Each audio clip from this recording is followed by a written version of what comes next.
Madam madam দাঁড়ান দাঁড়ান, আপনার ব্যাগটা পড়ে গেছে।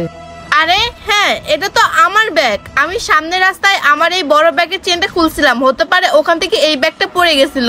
থ্যাংক ইউ তোমাকে আপি। ইস ওকে ম্যাডাম। এই ময়না এদিক তাকাও। আর কতক্ষণ লাগবে? চলো যাই। দাঁড়াও আসতাছি। 1 মিনিট। ওই ছেলেটা তোমাকে ডাকতেছে কেন? ওই লোকটা তো আমার হাজবেন্ড লাগে। কি?